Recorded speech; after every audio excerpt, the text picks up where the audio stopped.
Hey everybody, I am here. So let's get to talking about things that are, beyond opioids. What else should we be locking up? And I talked about cannabis last week. Of course, that, is a growing concern, no pun intended, about, things that should be locked up. I'm going to get over here and mute that because I don't want to hear myself talk. All right. Now, there's been studies done over the years about you know kids getting into stuff. It's usually what is happening, and I'm gonna take a look at any one of these studies, and they're a little bit older. Um, Again, one of the issues here dealing like in this with public health and what is happening, what is going on. There's a lack of data out there. And it's either delayed reporting, hidden reporting, outdated reporting, or what have you. It'd be super amazing if we all had, real time access to everything that's going on out there. But we don't. We've got this study from like 2012. Well, there's been multiple studies. Let's jump in on this one. I'll share this screen with you. Get better at jumping around into everything and working on it. Let's take a look at screen share. I want to take a look at this study. 275,000 calls to poison control. Digging into here, let's make this a bit bigger. There we go. So the U.S. Poison Control Centers, which that's of course outdated. It's America's Poison Centers now. They receive a couple calls every minute on average, and a lot of those, not a lot, but jump into here and zoom in a little bit more on this. Ew. It's all much, isn't it? Maybe everything should be a PowerPoint. Now, in here, 75% of those dietary supplement exposures calls included children younger than 6, and the majority were unintentional. Reading into that, there's some that were intentional. Just reflective. This again is older instances of youth mental health issues is on the rise. So be interesting to see updated stats in there. Of course, most exposures occurred at home because like that's kind of where we live, spend most of our time.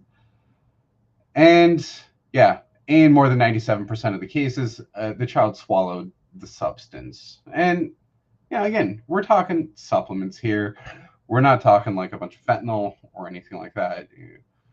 This could be multivitamins or Flintstone gummies or chewables or anything like that.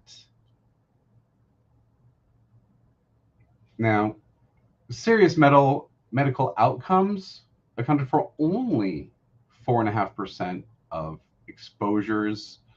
So that's not too horrible when we're talking specifically about children getting into supplements, but it's still pretty big. 4.5% of the exposures, looking at 200, it's a numbers game. 275,000 calls, looking at 4.5%. So you're looking at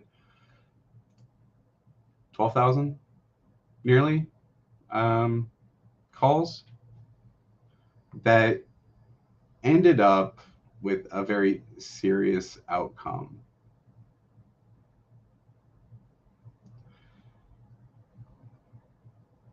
I mean, Dr. Gary Smith. Let's get talking to him about all this. yeah, most people think that, there is a safety aspect to supplements, that, oh yeah, why would we have to lock something up when it's just something, you can buy it over the counter. There's a lot of stuff that you can buy over the counter that you should be locking up. uh, Looking at the recommendations from America's Poison Center and the CDC, things like household cleaners should be locked up. Your bleach, Windex, whatever, keep it out of the hands of kids. There's exposure rates out there. We just got to do a better job at, keeping that stuff on lock. Looking at these other studies, a lot of this is just, rehashed over and over again, but there are, I guess I'll accept your cookies. There's some sort of, some metadata that we can look at in here, and we'll jump over to that one real quick.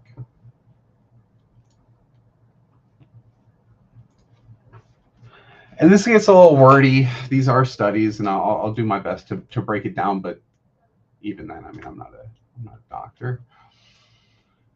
So they looked at about 3,500 cases, and then made an estimate that 23,000 ER visits per year were because of supplements.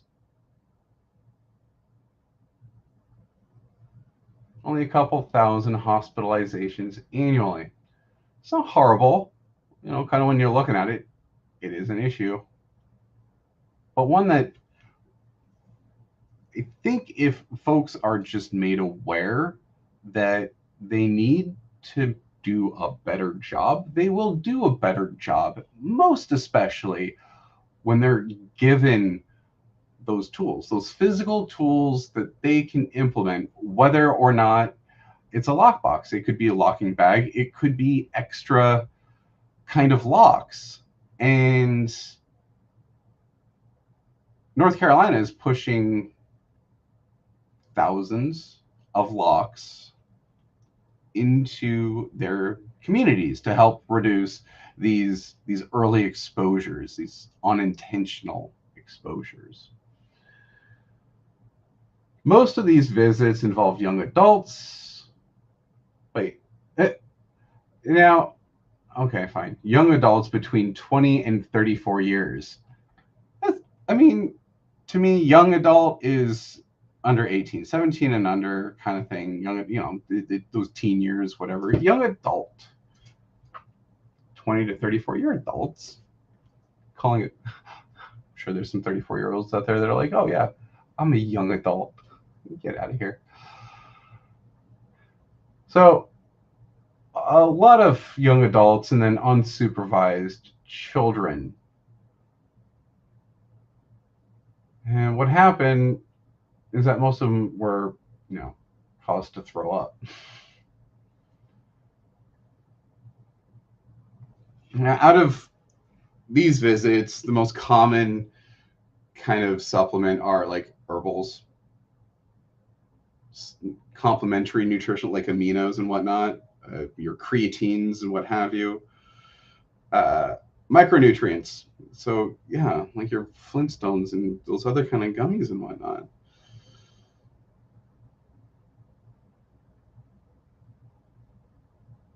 Now, reading through it, okay, they're crapping on it, and I'll get some more data put together as this thing goes, but we can see that there is an issue related to supplements. And so it's not just opioids, it's not just cannabis. Supplements should be locked up as well. Because why would you go to the ER for a bunch of Flintstones vitamins? I'm like, oh, that's never going to happen. That it does happen. You talked about things like vitamin B6. And if you're not familiar with vitamin B6, it can cause a flushing kind of affect your skin. Will turn red. You'll kind of get some sweats and whatnot. Being a bored teenager, yeah, we took some B6 on occasion, uh, just for the fun. These like, you know, would that have caused us to go to the ER? No, but again, were we being responsible with this stuff? Also, no. Yeah, it's interesting. You know, we're worried about all these kids experimenting with hard street drugs and stuff. And yeah, you know, if you leave it out, kids are going to get into it and they're going to experiment. It's not like every single kid, but enough to cause issues that don't have to be caused. Hmm. Let's see if we can hone in on one of these studies and see like really what can cause these issues. Is that okay? So this is just demographics, age rates,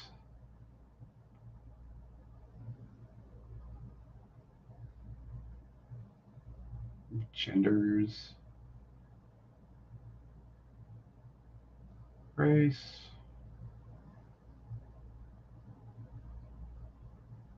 And you know, not too much is sticking out to me. Now, if there's something that really jumps out to you, say something. Be like, hey, Matthew, did you know? Whatever that is. Mm,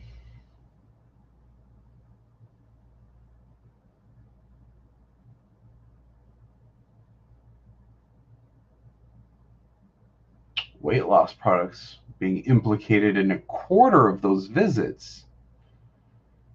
Energy product in 10% of such visits.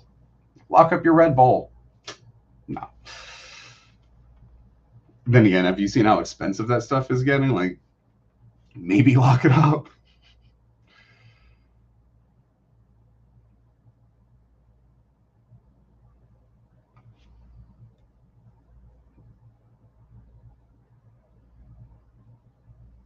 So in kids, those weight loss products and energy products were implicated in half of those ER visits. Okay, that's good to know. You know, it's one of those things as we continue progressing and understanding of like how are people living their lives? What are they doing? What aren't they doing?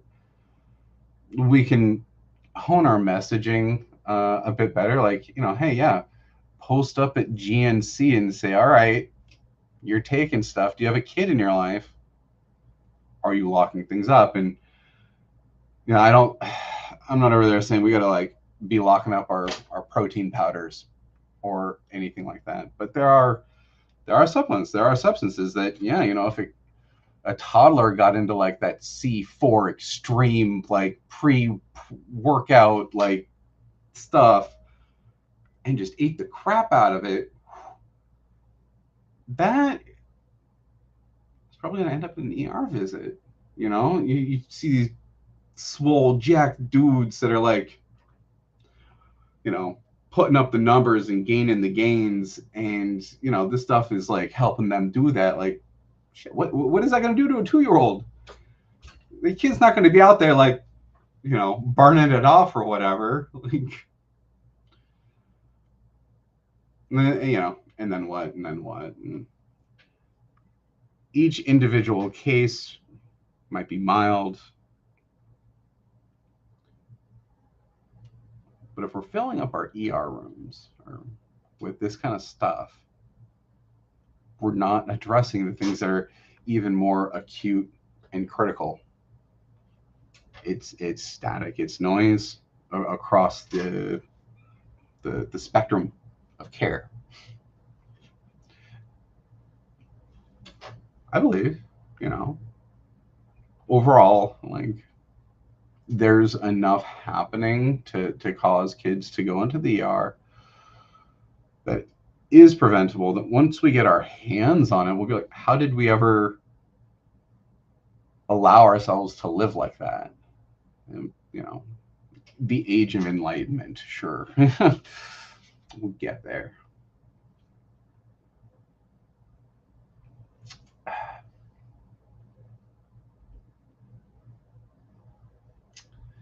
Cardiac symptoms, of course, most common with weight loss products, because, yeah, it's like legal speed or something like that.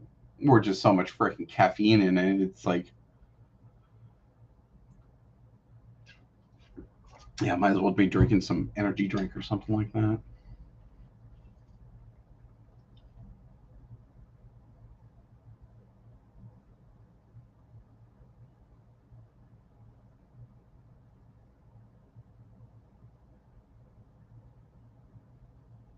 Oh, here we go. Yeah. Cardiac symptoms were also commonly documented in ER visits to bodybuilding products and sexual enhancement products.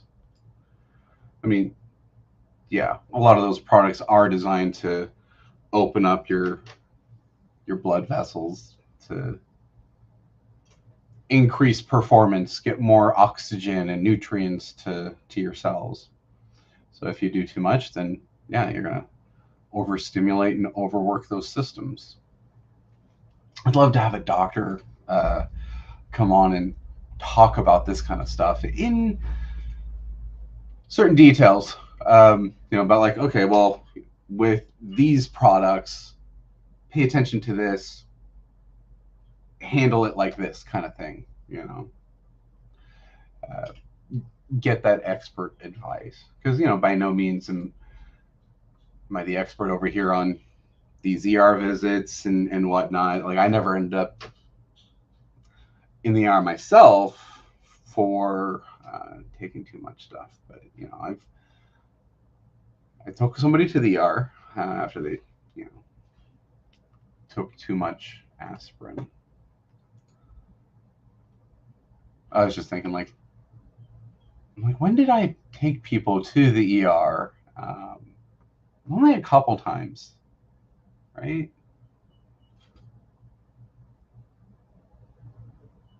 Okay, maybe more than a couple, but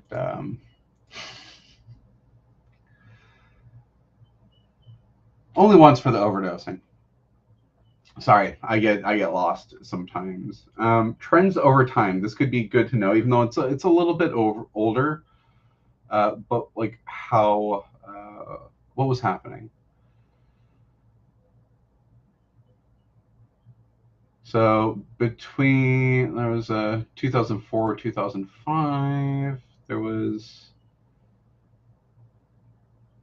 kind of a decrease in 0405, and then an increase in 12 to 13.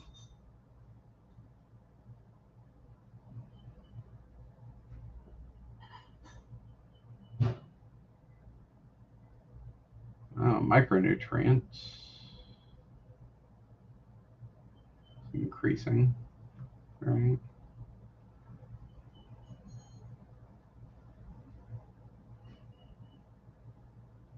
Okay, well, we can digest a whole bunch of the stuff if you're more interested. One thing that I recently read is how straight edge our youth is becoming. If you look at the studies back in the 70s, only like 5% of kids were straight edge, meaning, not trying any tobacco, alcohol, or, other substances. 40%. We're at 40% of high schoolers being all like straight edge now. Uh, cool. I think a lot of messaging is working, and I think a lot of youth are seeing that it isn't worth it. It's like, abstain, do other things, look at other ways of living. A lot of what the younger generations are doing is, instead of doing a lot of that behavior, it is more talking about mental health and stuff, and saying, look, this is an issue we need to do more to address it. Let's get into therapy. And talk to people about this stuff, because it is effective. It is something that works for a lot of stuff. It's not a one size fits all for everything, but if you're having issues, going to therapy or speaking to a counselor can prevent things from escalating or deteriorating into the point where, you feel the need to medicate, like self-medicate, or take part in other risky behaviors.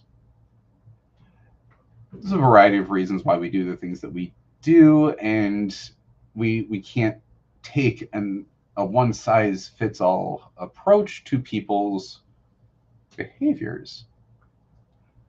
We can't. And so when talking with people about, like, hey, what are you doing in your community? Have you done a community needs survey? Like, that's right up there with what you do need to be doing, is making sure that you are addressing all these different reasons why people might have this type of behavior. We'll get there by continuing the conversations, continuing to talk about this stuff, and say, hey, look, this is an issue. Let's make an effort. So let's see what we got coming up tomorrow. I don't have that up there. Let's take a look. We're onto this schedule. Yeah, so where are we going to be putting Remedy Guard? And it's all over, really. There is definitely going to be those areas that don't have a need or are going to be resilient. It's fine. Got to meet the people that have the need, and they're receptive, they're open, they want to implement and put this stuff in place. So I'll see you tomorrow, where we're going to talk about where to implement